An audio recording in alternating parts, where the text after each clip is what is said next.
Hello, and welcome back. Apparently, there is somebody out there who actually listened to the entire first episode. So, congratulations, good on you. I'm impressed because I did a lot of rambling and jumping around, and it must have been frustrating to get through. But hopefully, you found something to relate to, and hopefully you can pull some wisdom out of subsequent videos to come. That's kind of redundant, subsequent videos to come. Anyways, welcome to episode 2 of Entropy Sorted. So I'd like to start by addressing the one comment the one question in my comments. Again, dude, I'm deeply gratified that you listened to the whole thing. Thank you. And yeah, so the question being, why do anything? Well, I won't really dive deep into that question because I'm currently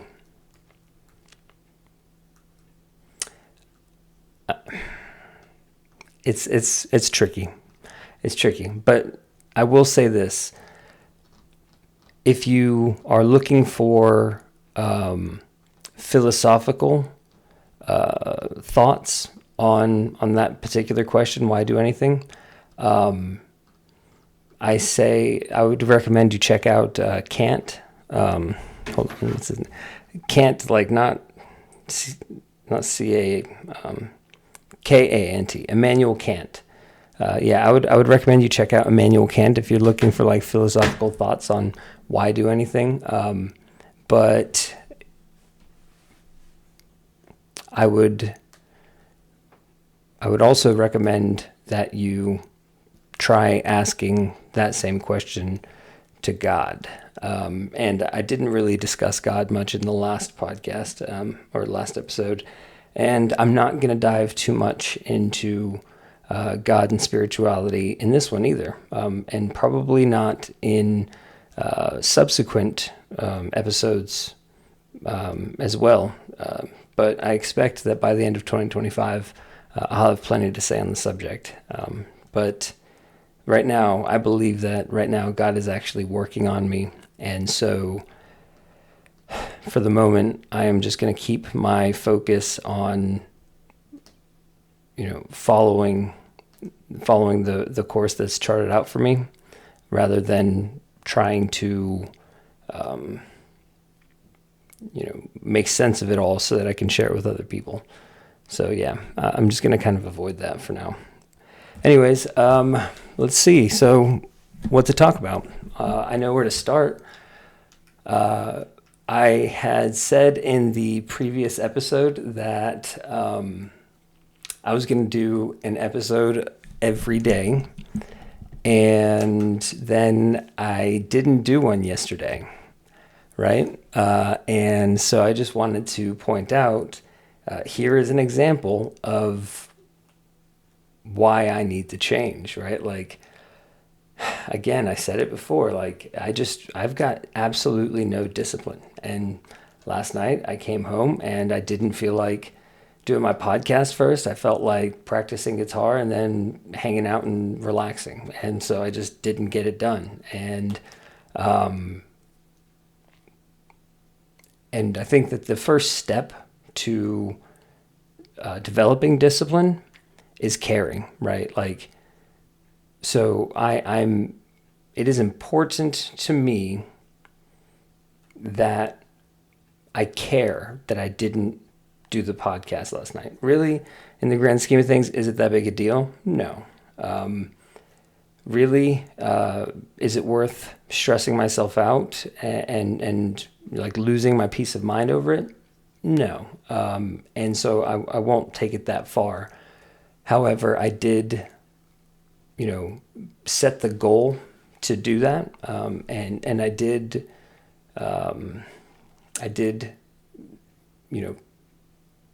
say I would, right? Like I made that proclamation and I didn't follow through. And so that's not okay, you know, big deal or not. I said I would do it, so I should have done it. So I apologize to any potential viewers. I apologize to myself, and I promise to do better. With that being said, I am actually going to amend that I will be doing a recording every day because I realize I don't have that much to say every day. Well, yeah, who am I kidding? I absolutely do have that much to say every day. But there's not enough like important or relevant things for me to say every day. So, and I am going to get busy. So I'm amending that. I'm going to try and continuously maintain this podcast throughout the year, but I'm not going to record every single day. So next, in my last recording, I was careful not to recite old ways of thinking, and I was careful not to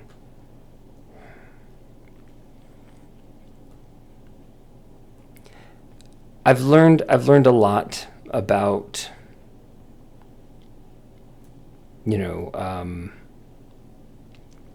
how the things we say and the things we think about and talk about shape the image that others see, right? And so I was careful not to repeat certain habits in my last video, which I have identified as being unhealthy or unproductive habits. However, again, for the purpose of this podcast, for what this podcast is intended to be, I actually think that it would be better if I did, sort of share some of these old thoughts and if I didn't try to put my best foot forward, at least not for now. I know that's like so counterintuitive, right? Like, dude, you're doing a podcast. You want people to like you. Don't like put your best foot forward. But I'm not going to do that. I'm going to go ahead and try and display my delinquency, whatever. So yeah. So I'll start with this. A victim complex. I still don't think that I have a victim complex. Okay, like let me be clear. I don't believe I have a victim complex. However, when I say that, when I talk about certain experiences, I am told that it sounds like I do have a victim complex, which means that I need to consider it, right? Because, I mean, if everyone that you meet is an asshole, you're the asshole, right? Like that's what they say. Well, if people say, like if other people are telling you that you have a victim complex, maybe you don't, but if you've heard it from different sources, there's probably a reason. And so you really need to look inward and evaluate whether or not you do actually have a victim complex. And I've done a lot of evaluating. And I've decided that while no, I didn't have a victim complex, I've decided that the way that I, perceived and talked about certain situations definitely is the way someone with a victim complex would perceive and talk about their situation. But let me explain. Let me go into it. So I mentioned struggling at work with like interpersonal relationships.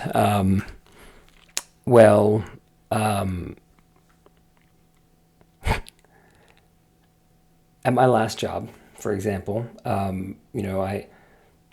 when I came in, the guy that I was supposed to be working under, training under, the dude whose craft I was supposed to be learning, he'd been there for like 45 years, I believe. And, he was getting ready to retire, and he was just an old done man, and he didn't really, care. And that's not just me speculating. I would go to him and I'd say, like, hey, how do you do this? Or, hey, how do you want this done? Or, hey, why is this being done this way? And his answer was like, always, always, always, I don't care. Like, hey, how do you want this done? I don't care. Do it however you want. Hey, why do we do it this way? Because that's the way we've always done it. Like, that was the level of, like, I guess, interest and involvement that he had in passing the torch. So that's not great. And he was also pretty grouchy. And I found myself, going to him in like a certain tool we use, an Excel spreadsheet, right? And I'm like, hey, I see that we're supposed to put numbers here, here, and here.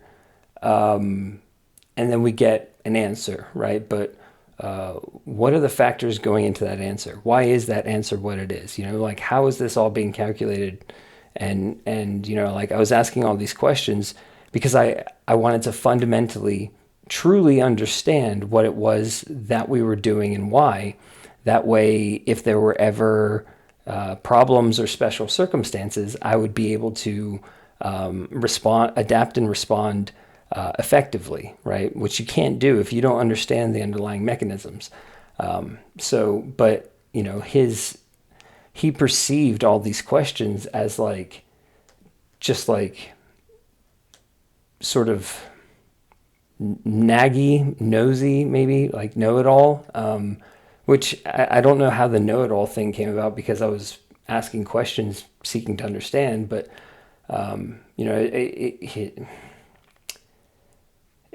he got really, and like, he would always say that I was like, looking too deep into things or like overcomplicating things, which I didn't believe I was. Like, I thought that I was just trying to understand. I do have one about I have one story I want to share about this individual. At one point I was working on something, and I had a question. I reached just, I stopped, I stalled out, and I went over and I asked this, old guy. He's an old biker kind of guy. Drove a Harley every day. So I went over and I asked him, what to do in this special circumstance. And he was like, he snapped at me pretty harshly, pretty condescending, right? Like, I don't remember, the exact details, but up until then, I'd been there for like months at this point, maybe even a year. And up until then, whenever he was like sort of crotchety, if you will, with me, I'd just like, okay, whatever. Like, I would just let it like roll off and act as if he was not being crotchety, and continue trying to work with him. Which, by the way, I thought that was the best approach. That's not the best approach. When somebody's being like sort of snide, and like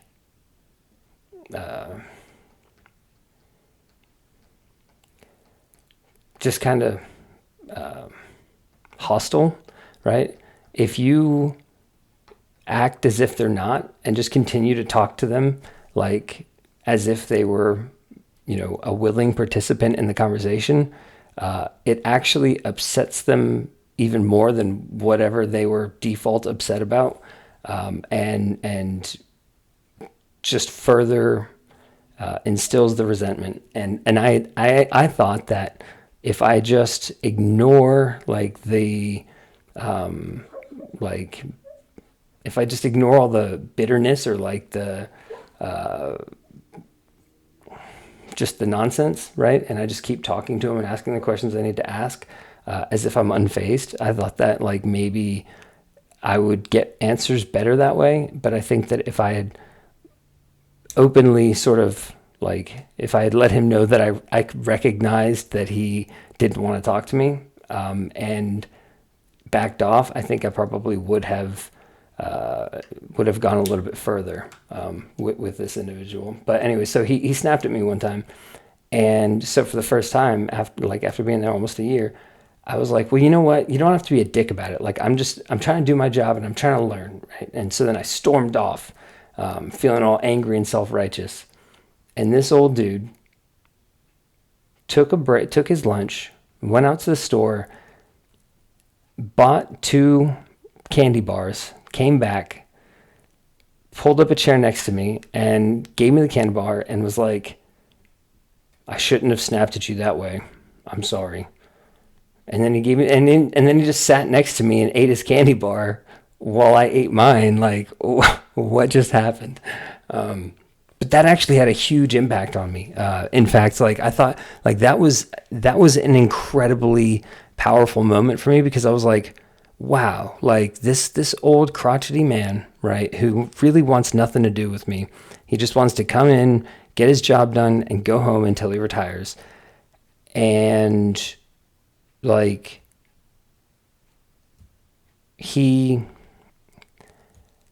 I don't know, he felt bad, it seemed, right? Like it would seem, and he went out of his way, because he would always talk about how much he loves chocolate. He loved chocolate. And he went out of his way to, try and make amends, despite being a crotchety old man. And I was like, man, that is awesome. Good for you. I mean, things didn't improve after that, and he was still a crotchety old man, but I respected him a lot more that day, and all of the days to come. But anyway, so this crotchety old man had been working with, in this metal plant that I was at, he'd been working with, the same guys, because for 25, 35 years, he'd been there for 45. So, he's just like old friends with all these guys. I mean, they're all super far into their careers, and pretty closely connected.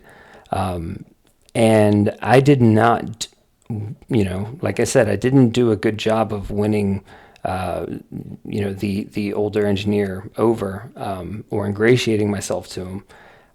And so, he sort of had this image of me that was like super tedious, overcomplicated, pretentious, I think, even, right? Because I would go up and ask all these questions as if it was like, let's say I'm trying to turn on a stove, and I'm like, what is the exact surface temperature that the coils of the stovetop need to be in order to begin the cooking process? And how many pounds of force are you going to set the pot on the stove with? And like, I think that's how he viewed the questions I was asking about the content of our day-to-day job. But I didn't see it that way. I didn't see it as like, these are just tedious details. I didn't see it as like, this is, a system or process that had been established and thoroughly vetted out, right? I saw it all as new, and I saw it all as, important, right? And so I was kind of counting on him to help me identify the things that truly were important, and, for those things that were truly important, I was counting on him to help me find the documentation, or, where it had been vetted out, right? So like if we had, say, a standard, I'd be like, where'd that standard come from? That's just what it's always been. Okay, well, it's an important standard, right? Yes, it is an important standard. And it's like, well, shouldn't we have, some sort of data or some sort of document that explains how we got that standard, and like how we tested it and proved it out and verified it? And it was like, like, listen here, you little shit, I've been doing this for 45 years and I'm telling you that that's the standard. So, take it for what it's worth. Yeah, I mean, it was bad. Anyways, so he is friendly with like all of these other career guys that had been there for 25 years plus. And so like, this group of old men then developed this perception of me. Even though I had basically no interaction with any of them, only with the engineer that I was working with. So they had this preconceived notion. And so then it was like whenever I would go to talk to them, and like as the old engineer started to phase out and then eventually retire completely, I would go and try to work with these people, and every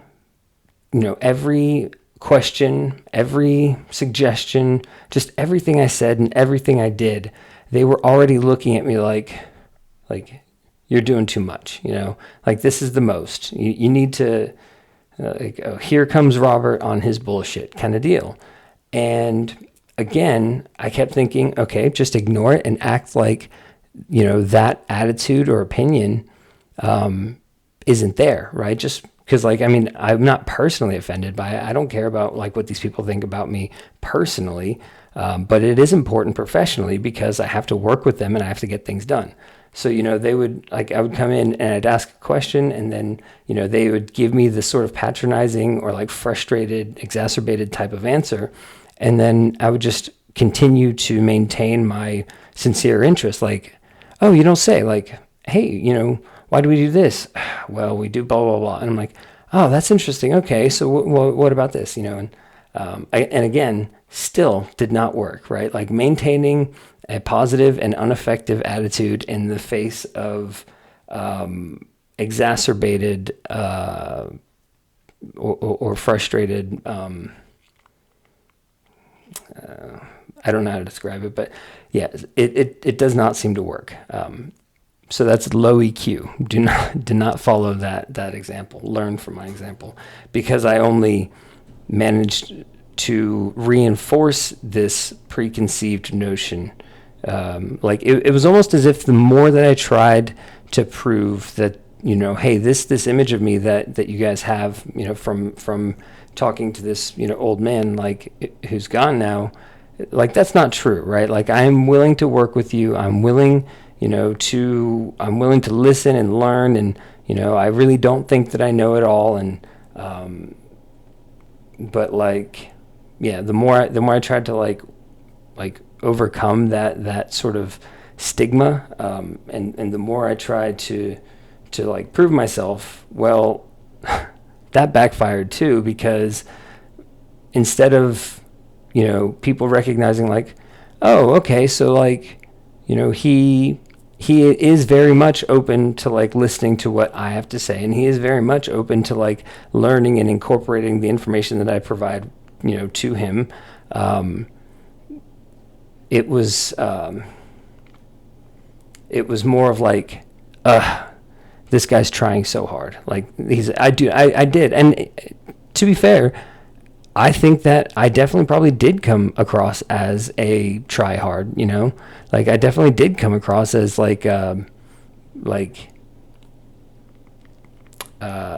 doing too much, over the top, like too eager to please. I absolutely came across that way because I was trying to overcome this sort of negative stigma that I had developed, with people that I'd never even spoken to, never even worked with, and I already had this preconceived notion, or they already had a preconceived notion of me. And so I tried so hard to overcome that, and I ended up making it worse, because now not only was I all of these things, but I was like proving myself to be, a little goody try hard. And so, yeah, eventually I just kind of like gave up on trying to overcome the stigma, and I turned my attention to just doing my job and doing it to the best of my ability, which also made things worse, right? Because people didn't like that. Again, I'm just going to give it to you raw, because that's the purpose of this is to show how I have changed throughout this year. And so I'm just going to say it the way that I really think it. But I'm good at my job, and I'm pretty smart. And the older guys there did not like that. They did not like that I was questioning, the way that they had been doing things. They did not like that I was proposing, new ways of doing things. To them, it was like, hey, we've been doing this for 20 years, and this process that we've got here, we struggled with that for like 10 whole years, right? And over the course of 10 years, we turned it into the effective and working process that it is today, right? And so who are you just getting here, only here for a year, 2 years, 3 years, to come in and say, to try and like weigh in on it, right? Like who are you to, think that you know more than us, and we've been doing it for so long. And their attitude was much more of like, you should be trying to learn, how it is now and why it is the way it is now, rather than trying to change things. Well, the thing is, like, I did try to learn how things were and why the way they were. But what they couldn't accept, like these older guys, they couldn't accept the fact that I learned it that quickly, right? Like they couldn't accept that it was that easy for me to take in, the systems that they had and understand the importance and significance of every, of all the various elements, right? Like because it took 10 years for them to develop, then clearly, it should have taken me 10 years to really come to have a familiar and intimate understanding. And it didn't. Like, that's just the truth. That's the fact, is like, I came in and I actively sought to understand all of these details and nuances, and implications of the various elements of various systems. I actively sought that out because I knew, right? Like I know, I know how to learn, right? And you do learn by doing, but more importantly, you learn by understanding comprehensively. Like, I don't know. Andrew Huberman has some pretty good information on how to learn, if that's what you're interested in. So I would go check that out. But yeah. So and here's the most frustrating part is, as arrogant as I sound, and that was the other thing, is like my reputation was that I'm arrogant, which I don't believe to be true either, right? Like I'm wrong all the time. And when I'm wrong, I want to be corrected, and I want to learn, and I want to grow from it. But the kicker is, I proved myself over and over and over, and it didn't matter. What I mean to say is, I would say that, hey, this machine that you guys want to improve the efficiency, or this machine that you guys are having maintenance issues with, right? Say this machine is having 20% downtime due to maintenance, and it's like, that's unacceptable. Like, we need to have this thing at most at like 7 or 8% downtime for maintenance, and it's always, got problems. And I would say, I'd go out and look at it for a week or two or something, and I would see that the fixes that they were applying and reapplying and reapplying and reapplying, as if doing the same thing is going to help. And I would come back and say, like, hey, you know what? I think that you guys are, I think that you guys are just repairing, and I talked about this in the last episode, actually. But like, I think that you guys are just treating the symptom here for this issue that we're talking about in this meeting. And I think that what we really need to do is go in down here and fix this thing. And it was like immediately it was like I was dismissed. Not even dismissed. It was like I was actually pushed. It was like they would emotionally, they would have an emotional reaction of rejection. And what that means is, when I would make these suggestions, it would be like, that's not going to work, right? Like their emotional reaction would be, that's a bad idea and it's not going to work. And then I would say, well, why? I'm seeking to understand, genuinely and sincerely seeking to understand why you think this won't work. And what I found is that when you do that, they will literally make things up, just completely fabricated, like, that won't work because you're going to have, too much metal in one area. And I'm like, okay, why is too much metal in one area a problem? Well, it's a problem because then,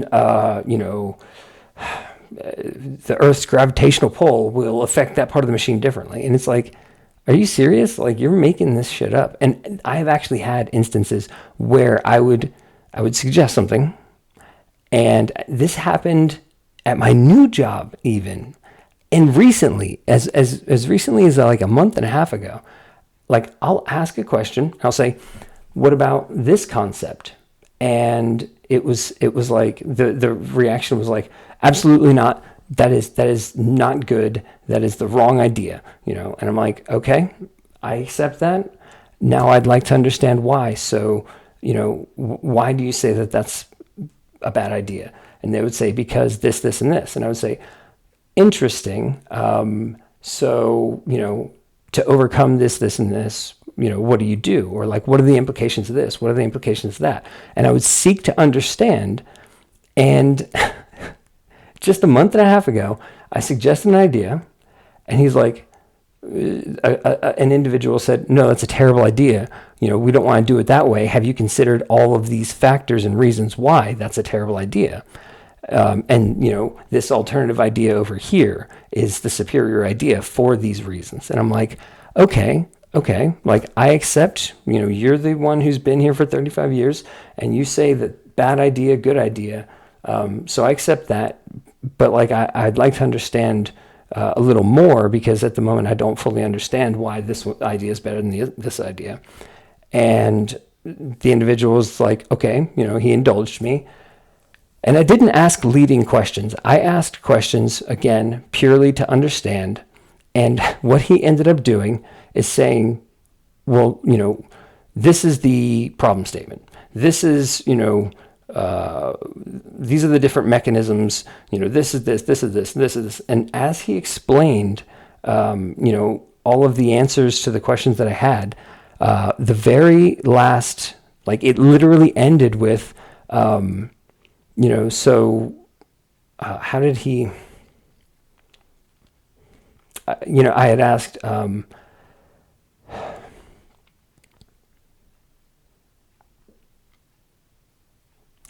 so I had actually gone back to, instead of seeking, to know what was wrong with my idea, I started to seek to know more about his idea and why it was right. And he, like, the conversation literally ended with, wouldn't that produce problems, right? Like he's explaining all of the critical elements of the project, and I ended with me asking about a certain detail that seemed really problematic, and he's like, exactly, that is problematic. That's why this idea over here is the better idea. And I was like, in my mind, I'm like, that's the fucking idea. That, I mean, it wasn't my idea. I'm not saying like, oh, it's my idea, you didn't. But like, we had two ideas on the board, and I favored one. And so then, of course, he reflexively favored the other and pulled the trump card, the experienced trump card. I know what I'm doing. I've been doing this for a long time. And then when I asked him questions to walk him through the minutia of each idea, he ended with, that's why this idea is bad and that idea is good. And I'm like, I wanted to explore that idea in the first place, and you said it was bad. And actually, I did say that. I should have held my tongue. But I did say that. I was like, what the heck, man? Like, you literally, this conversation started with me saying, I like this idea better. You saying, oh, you're so dumb. That idea is terrible. This idea is the right one. And after all of this discussion, here you are telling me that that's why this idea is, the better of the two. And he was like, exactly. I was trying to make a point that all of this is super complicated and it's not as easy as you make it seem. From sometimes this is the good idea, sometimes that. And it's like, no, the fuck, that is not what happened. That is not what happened is after you actually thought through it, you realized what I had realized because I had thought through it faster.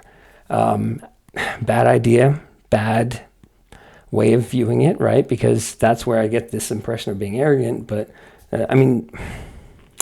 again, the fact of the matter is I thought through it faster. I looked at it and I took in all of the various elements and their implications, and I made a judgment call and I suggested it, and he reflexively went to the other one. And then when he finally walked through, all of the details, he came to the same conclusion that I had come to. But instead of entertaining the idea when I had suggested it, again, it wasn't my idea, but instead of entertaining that concept, because I favored that concept, he reflexively liked the other one. And it is so consistent. It is, honestly, it is the most consistent interpersonal phenomena that I've observed in my professional career, my entire professional career. My last job, it was very much the same thing. People just reflexively don't want, here's a good one. And I kind of talked about this. I vaguely talked about it in the last episode, but, a machine is broken. And mind you, I've been working on this machine. I got put on second shift so that I could focus solely on this machine. I've been working on this machine for about 6 months now, and I've dissected the hell out of it. But it's having a new problem, a problem that I haven't already seen and have a prescribed, fix. It's a problem that's new. So I get the maintenance manager over there, and he's looking at it and he's kind of walking around, with his chest puffed out, right? Like this engineer, can't figure this thing out. Well, I'm going to come over here, watch me come over here and get this thing figured out and fixed, easy peasy, right? Acting as if it's like he shouldn't have to be bothered and I should have been able to fix it and blah, blah, blah. So after about 35 minutes, 40 minutes of him inspecting the machine and working on it, I come over, I'm looking at it with him, and I notice a sensor that I've never noticed before, or at least I've never paid much attention to before. And I noticed that it's slightly askew. And I'm like, oh, wait a second, that sensor may sense, this certain action, which would fit with the symptoms that we're observing.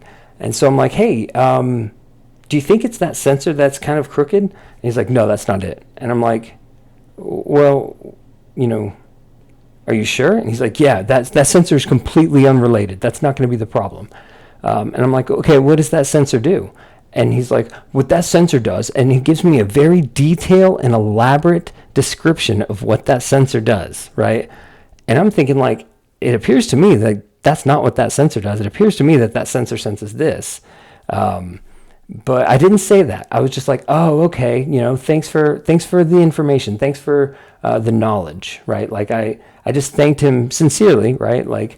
Okay, thanks for explaining what that sensor does. Then I leave. I come back 20 minutes later, and he's like, I got the machine fixed. And I'm like, oh, cool, how'd you do it? And he's like, yeah, it was just this sensor that was kind of off. And I'm like, oh, which one? And he points at it, the very sensor, and there's no mistaking, because I took a piece of wire and I poked the fucking sensor. This sensor, what does this do? And he made up an elaborate description of some phantom task that sensor did. And then I come back and he's like, oh yeah, I fixed it. It was just this sensor here. It was just crooked, right? And what that sensor does, and then he explains, and it's exactly what I thought the sensor did. Would not even, didn't even, he didn't even seem to have any shame, right? So I don't even know if he like understood, acknowledged, recognized. Like, I don't know if he was aware at all that he had previously made up a fake function for that sensor just to disagree with me, right? And it was it was like, that was an amiable conversation, right? Like, so imagine, right, if people are that obstinate, right, at the best of times, the moment that they get a little bit frustrated, or the moment that there's a disagreement, like these old dudes like dig their heels in. I mean, it's ridiculous, dude. I think it comes down to insecurity personally, but whatever. They tell me it comes down to me being arrogant, which now I seem arrogant and I even feel arrogant right now, at least when I talk about it, because of the frustration, and I'm just so frustrated with like dudes, acting immature and insecure this way, and being like, everything that I want to get done is 10 times more difficult because nobody wants to work with me, right? And so this is why the Jocko podcast came in handy, because, these ideas of extreme ownership, which, by the way, I want to talk about that too, extreme ownership.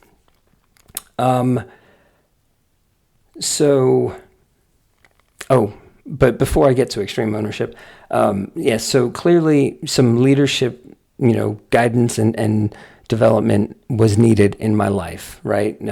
Because I was having if everybody, and I sincerely mean this, but if at the metal plant that I was at, right, if all of these older guys, and like I said, there were people who I was friendly with and would work with me, and honestly, we kicked ass. Like, the people that actually did work with me, we got so much stuff done.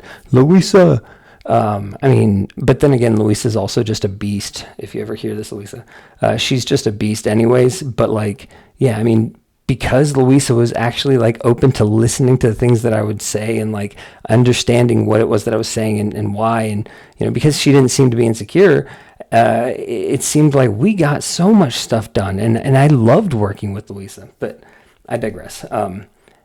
If the vast majority of like the older generation of people that I worked with, didn't want to work with me, right? And thought I was arrogant or a know-it-all, or, just unpleasant to work with, the problem is me.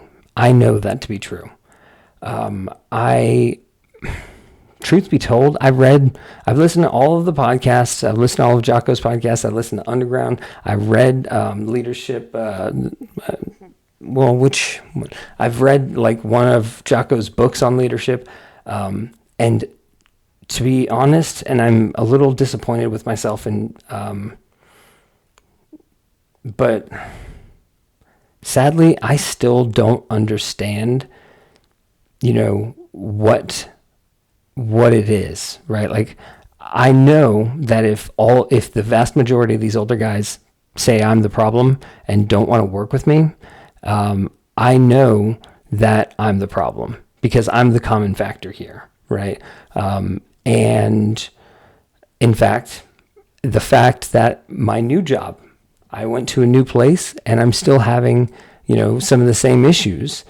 And again, there are people who will, work with me, and people who will answer my questions and consider my comments. And I find working with them is very, very pleasant and very, very effective and fruitful.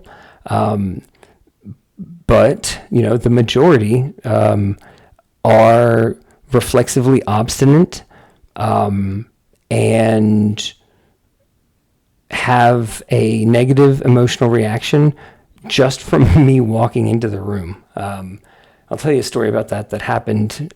Was it today or yesterday? I think it might have been yesterday, but I'm not going to lie. Like, it actually kind of hurt my feelings. And I'm okay. I'm happy to admit when something hurts my feelings. But so here is a problem that I have observed with extreme ownership. And I'm going to caveat, I don't know if this problem exists because of the preconceived notions and because of the stigmas associated with me, or if this is a problem that other people have had with extreme ownership as well. But I really, really,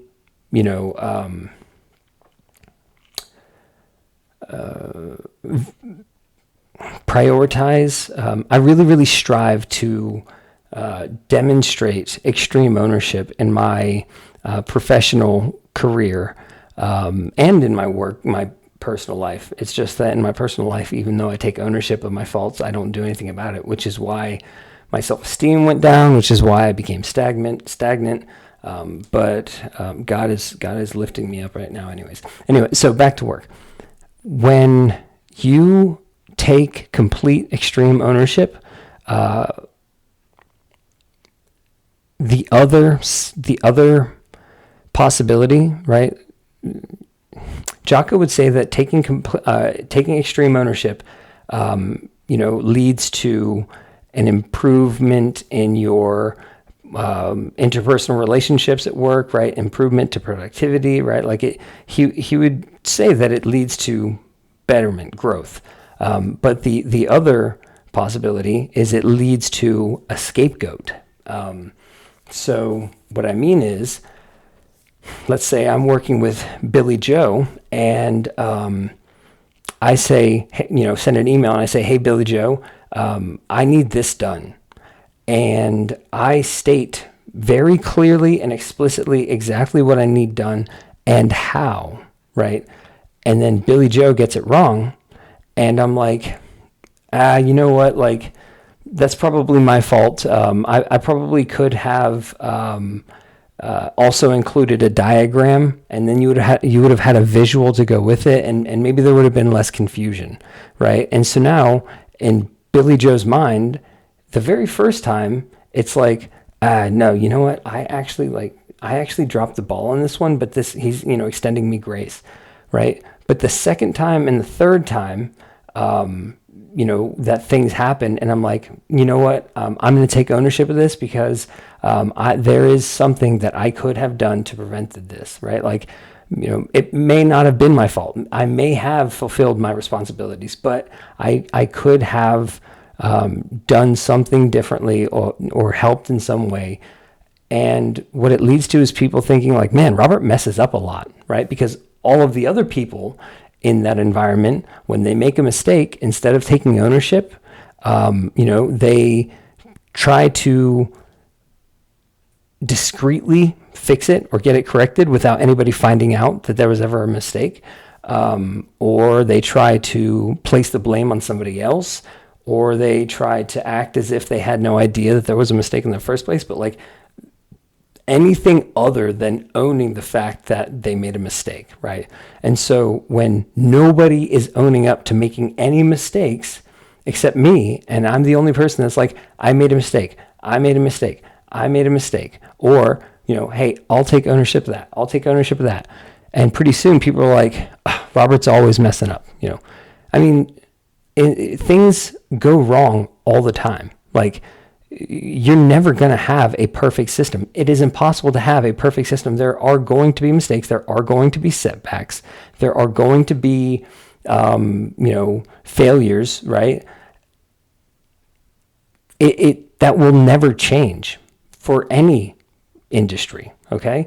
So these people have been seeing and dealing with failures and mistakes and issues their whole career.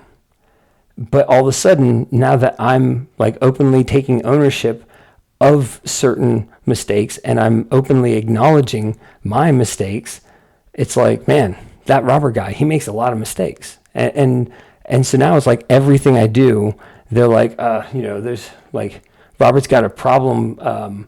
Robert's got a problem with being, unreliable. In my personal life, clearly, because I didn't do the podcast yesterday, but at work, that's not true.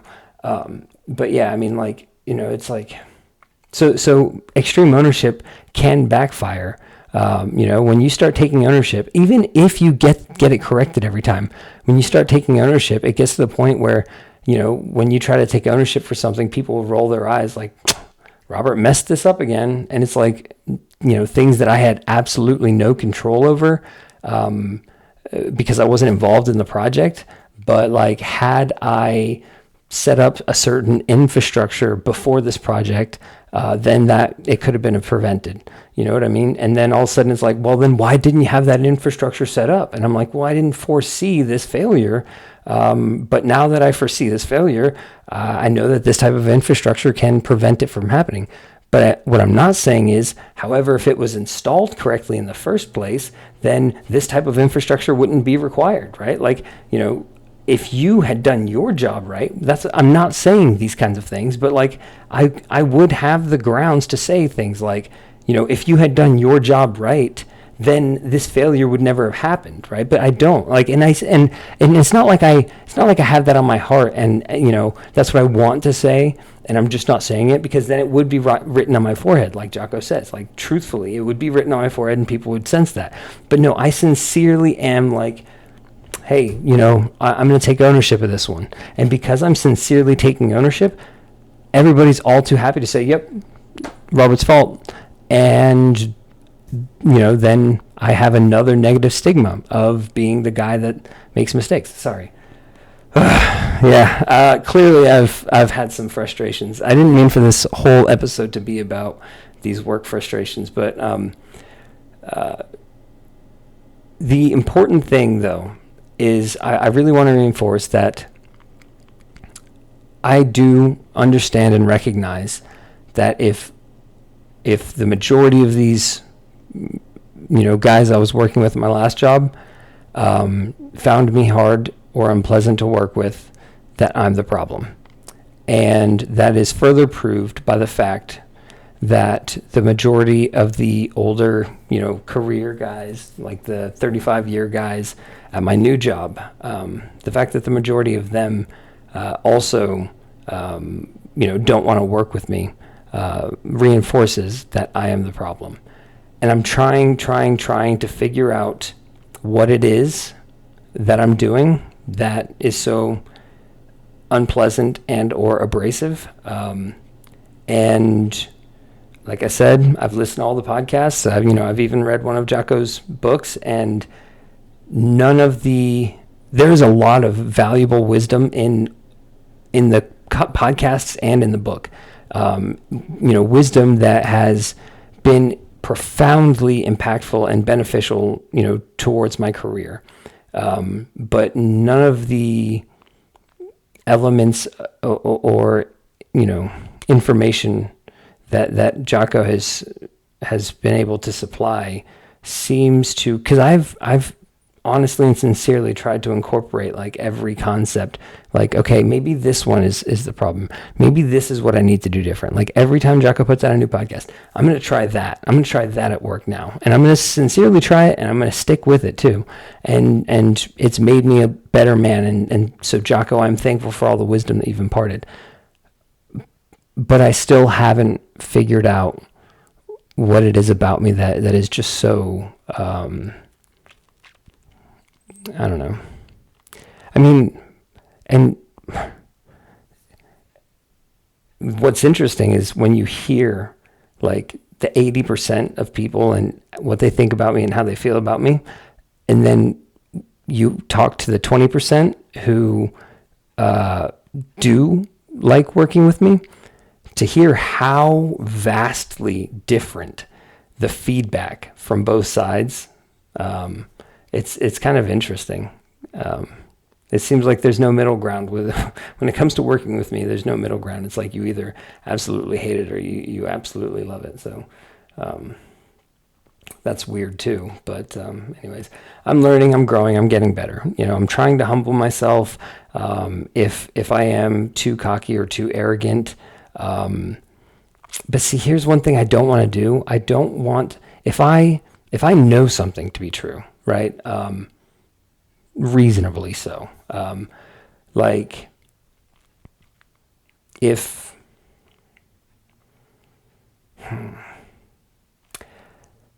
if I see that there is a wrench in a machine, a monkey wrench in a machine, and somebody's saying the problem is it just needs to be oiled, right? And I see the monkey wrench in the machine. Like, I don't want to start suppressing, what's right and what I've like verified, just to appease people. Like, that's what and I think maybe I have to. Maybe that's what I have to do. But like, because that's one thing I haven't changed at my last job, and one thing I carried over with me to my new job is like not suppressing, good sense or what is right, just to appease someone. I've just been like constantly trying to change and adjust my approach. But maybe that's what I have to do. For example, actually, I have a good example. I found a formula. The formula was right, but the way that it was entered into Excel was wrong. It was just one value was outside of a parentheses and needed to be inside of the parentheses, right? And I'm like, hey, look, this formula is right? Like, that's a good formula, but what the number that you're calculating is actually wrong. It's actually incorrect, because if you look, this value is dividing that where it should be multiplying that, or whatever.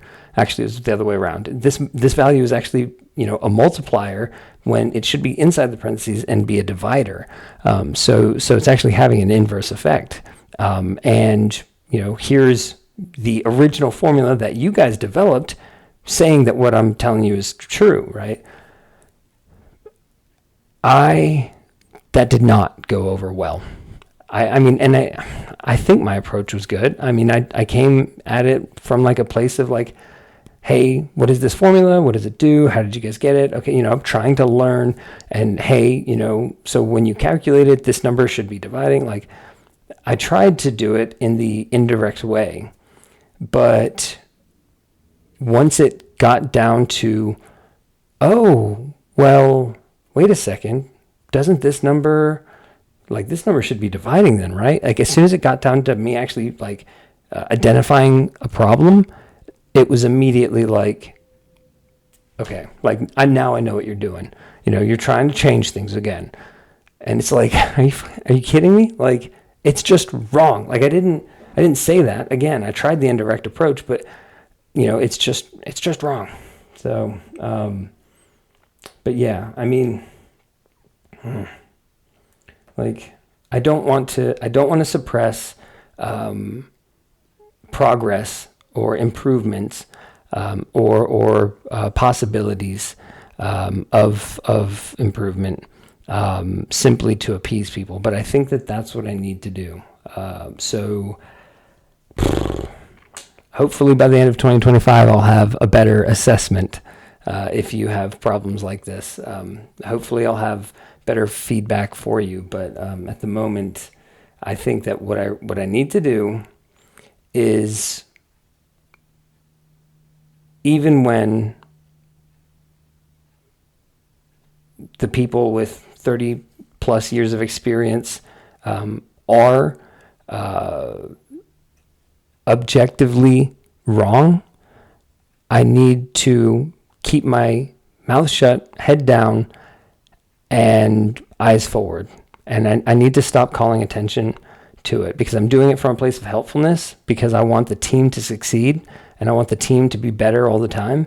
But what I'm doing is I'm alienating myself, and that is not helpful. So I need to start improving my relationships. That's one thing that I think Jocko is absolutely right about. I need to start improving my relationships, so that I can start influencing people more. Yeah. So anyways, well, what else to talk about? I think I'm right at an hour, so maybe I'll call it quits, because this was a very intense hour. because I was bitching. I've always got a lot to say when I'm bitching, right? Like I always get fired up when I'm complaining, but you know. So I want to actually give a shout out to a friend of mine. I'll explain the situation. So I was actually looking at starting a business with a friend of mine, and we got to the point where like I had even got a business mentor, like a dude who owned his own engineering operation for like, years and years and years, really successful, really smart guy. And he was willing to mentor me. And I told him like, hey, I've got this friend and he wants to come in on the business. And so I'm going to, we're going to partner up and would you meet him? And so I was going to like, I introduced my friends to this engineering mentor. We had discussed names and logos, like all kinds of stuff, right? And the night before I introduced my friend, or I was supposed to have the second meeting with our mentor, I wanted to put together an engineering portfolio, and I didn't have a printer. And my friend, who I also worked with at my previous job, he lived about 15 minutes away from our job, which is open 24 hours and not exactly 20, but it was open at the time. He lives about 15 minutes away. And so I was like, hey, look, man, I need all of these things printed. I'm going to go out and I'm going to buy like a little leather binder. We need to have this portfolio ready for our meeting with the mentor guy tomorrow. And he was like, dude, it's like 9:45 or 10 o'clock or something like that. He's like, it's like, no, I'm not going out just to print off, a bunch of pages for our portfolio. We don't need a portfolio for this meeting tomorrow. And I was like, yeah. We do.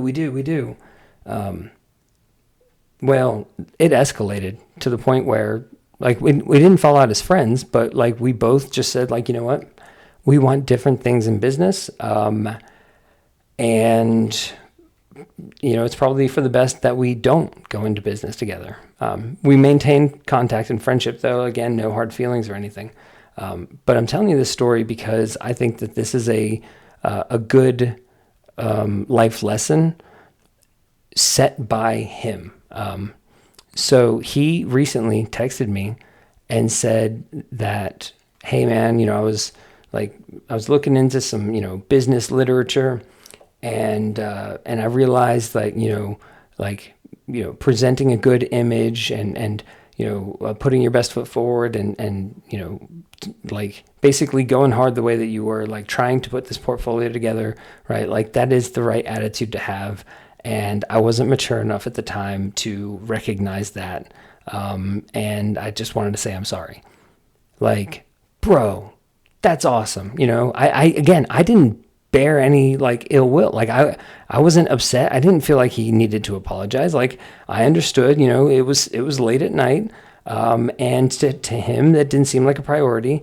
I was looking at it from the perspective of like, maybe I need to start, learning from John how to set up boundaries and not work like late at night, right? How to start,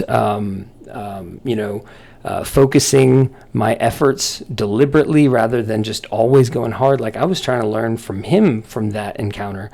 But yeah, he texted me and apologized. And so, I'm going to take that example, as a reminder and lesson, a life lesson as well. Because think about it, if you can learn from other people's experiences, holy crap, it's like now, not only do you get your own life's worth of experiential knowledge, you get the knowledge of others too. So, why not subordinate your ego and learn from others? So yeah, good on that friend. I respect that. I did point out though that like, because I love you, homie, if you see this, but he's had some moments in the past where it was like, look, man, like I'm speaking sense to you. And, because he was caught up in the fog of whatever, he couldn't see it. But then like later on, after the fact, he'd come back and be like, yeah, you know what, you were right about this and you were right about that. So I probably shouldn't have. I probably should have just left it at like, hey man, that was really big of you and I'm impressed with that. But I also added, the feedback, like, but apologies like this, although it is impressive and it's a really good sign, right? Like that you were able to recognize and acknowledge that, right? Like, it's still just an apology. I think actually the phrase that I used, if I'm being completely honest, I didn't mean it this way. And he knows me well enough to know that I didn't mean it this way. So I don't think that like he wouldn't have been offended, but there are, like, most people probably would have been offended because of the way I phrased it. But I think I said, like, after all of the praise, I was like, but dude, like, even though I don't think you even needed to apologize, like, I just want to point out, like, apologies like this really aren't worth anything, right? Like, the real value is making that recognition in the moment, right? And correcting it or acting on it then in the moment instead of apologizing for it later. And I'm not perfect. I mean, I've got plenty of stories where, after the fact, I'm like, man, you're right. I should have done it this way, or I should have done it that way. Or, I don't know why I couldn't listen to you. And, but I actually like to think that for the most part, I'm pretty good about, like, in the moment, even when I'm wrapped up in it, like, I can separate my feelings, even though I still feel them, I can separate my feelings and evaluate what someone is saying and whether or not, it actually is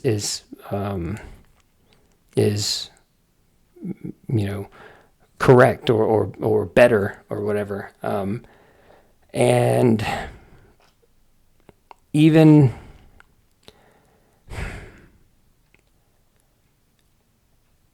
the hard part, it is hard to separate your emotions and sincerely evaluate what someone is telling you when you're wrapped up in a situation.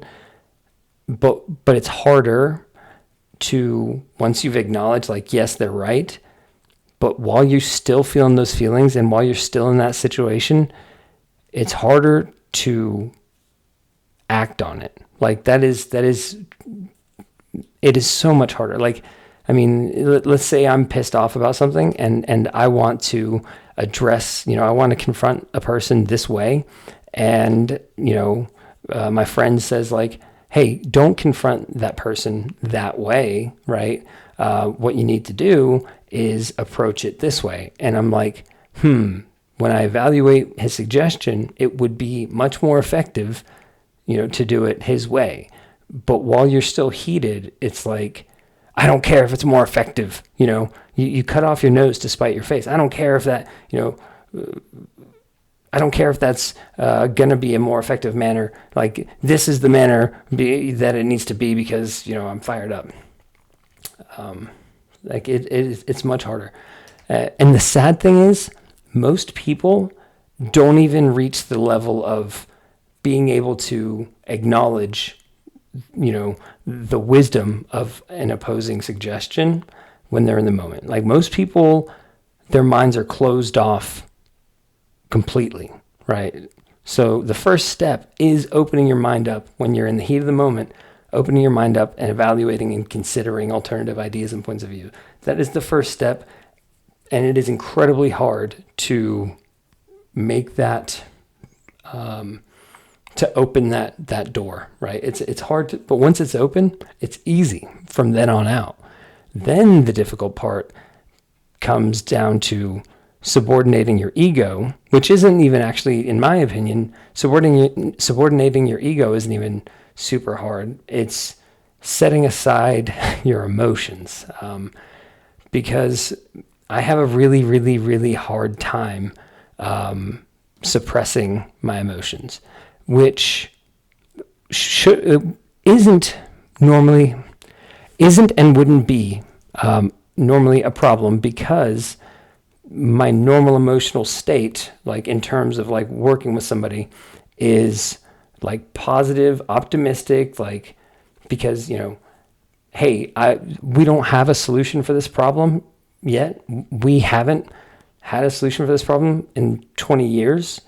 However, I've worked through problems before, and I know that when you start out, like, it always seems impossible because that's why it's a problem, right? It seems unsolvable because it hasn't been solved yet. And so I'm pretty good about, like, recognizing that, and then, in the face of challenge, maintaining like a success-oriented mindset. So yeah, having like a negative emotional reaction typically, shouldn't be a problem that I have to deal with at work anyways. However, I do end up having to deal with it because I have a very negative emotional reaction to being written off, and to being dismissed, and to being condescended, and to being patronized, and to being, labeled as like young or inexperienced or whatever. Like, I don't like that. Like, I fucking hate that. And it tends to happen a lot. And so, it is valuable. I do need to learn to subordinate my emotions,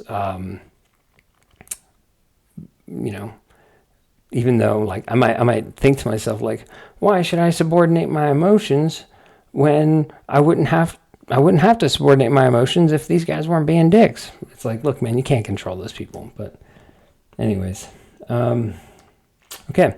So there's a successful episode 2 of Entropy Sorted. I hope that you guys will consider do a personality test, by the way. This is off the wall. Last comment, though. But do a personality test. And don't just Google personality test and take the first personality test that you find, but look into it. Because it's not some esoteric concept like astrological signs or whatever. Like I'm a Scorpio or I'm a Libra. It's not like that. It's like, your brain has mechanisms for the way that you perceive the world and process information. And people utilize different mechanisms at different times and favor different mechanisms. And it's really, really, really interesting. So what I suggest is, before you ever take any test, all right, look up the cognitive functions, all of the cognitive functions, and look up descriptions of the cognitive functions, introverted and extroverted. That was added by Myers-Briggs, which I've got a little bit less faith in Myers-Briggs than I do Carl Jung, but which Carl Jung, like, is sort of the father of the Myers-Briggs model, right? Like, Myers-Briggs took Carl Jung's work and then they added the introverted and extroverted. From what I understand, I could be wrong. Correct me if I am. But anyways, yeah. So I would recommend look up the cognitive functions, what they are, and find, the cognitive functions that you most closely identify to or relate to, and kind of get an idea of, like, a self-assessment of your personality type, and then honestly and unbiased, go find a good Myers-Briggs personality test and take that and see if the results match, what you anticipated based on your own research. And then if they don't, do an honest evaluation of what your results said, and if it matches you more closely. But it'll teach you a lot about, like, your habits, your thoughts, your personality, it'll teach you a lot about yourself if you do it in the right way. Now, granted, you can let your ego get in the way, and you can say, well, no, I'm this way because, you like to picture yourself as being that way. But if you can be honest, you'll learn a lot. So yeah, there you go. It's my public service announcement for the day. All right, hour and 15, 75 minutes. I'll go ahead and wrap it up here. Well, hour and 14 and 21 seconds. I because I'm going to kill. I'm literally going to sit here and kill 30 seconds just so I can get a solid 75-minute mark. I like that. I talked a whole movie. I talked a movie's worth. Oh, hey, my one fan, by the way, who asked a question in the comments, thank you. I loved that. And I really encourage people to ask questions all the time. I probably won't be able to give you all the answers. I'll try to answer them, and I'll tell you if it's just speculation. Anyways, all right, take care.